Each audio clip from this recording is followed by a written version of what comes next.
Hi, my name's Chris and I'm an Associate Lecturer in the Film, Screen and Animation School.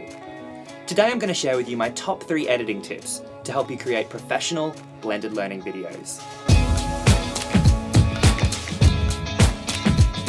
It doesn't matter what edit program you use. These 3 simple strategies are designed to enhance student engagement and encourage student learning. So let's get started. Tip 1, overlay. Sometimes known as cutaways or B-roll, overlay refers to all the extra shots that will be intercut with the main shot of your presenter speaking. For example, this right now is an overlay shot. This is not. This is. And this isn't. Including lots of relevant, visually interesting overlay is critical to maintaining your audience's attention. No one wants to watch a talking head for 5 minutes.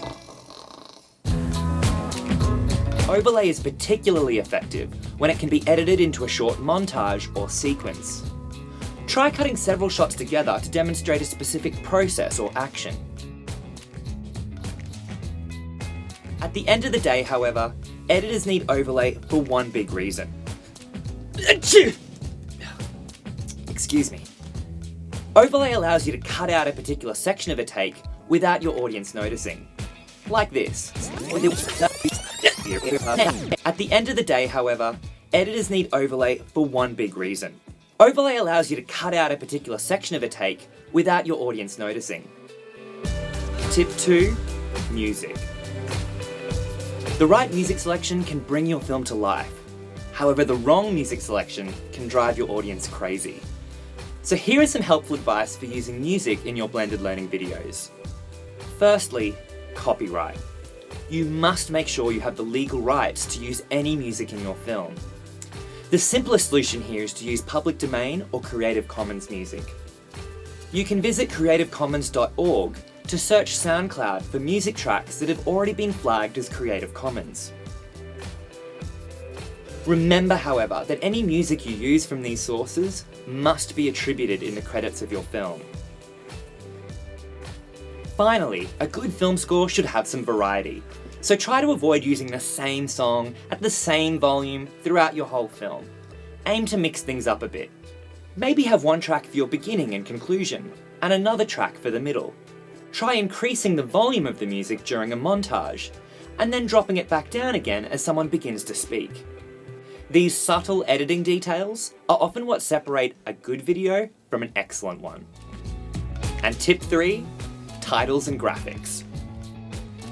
Titles can help keep your video short and concise. You don't always need your subject to introduce themselves, when a simple on-screen title can do the same job. Titles are also a really useful structuring tool. Think about the key messages you want your audience to take away from your video, and then emphasize these points with titles. As for graphics and images, think about how you can incorporate movement to highlight particular information. Most professional editing programs have a resize or Ken Burns effect. This allows you to zoom in, zoom out, or resize across an image. In summary, when creating a blended learning video, I strongly recommend that you include lots of relevant overlay shots to visually tell your story. You should also aim to create a dynamic music score, using multiple audio tracks and manipulating the volume as needed. And finally, you should use titles to emphasize the 3 takeaway messages that you want your audience to remember. By spending some time on these subtle details, you can dramatically enhance the production quality of your video. This will ensure that you sustain audience engagement and enhance learning outcomes.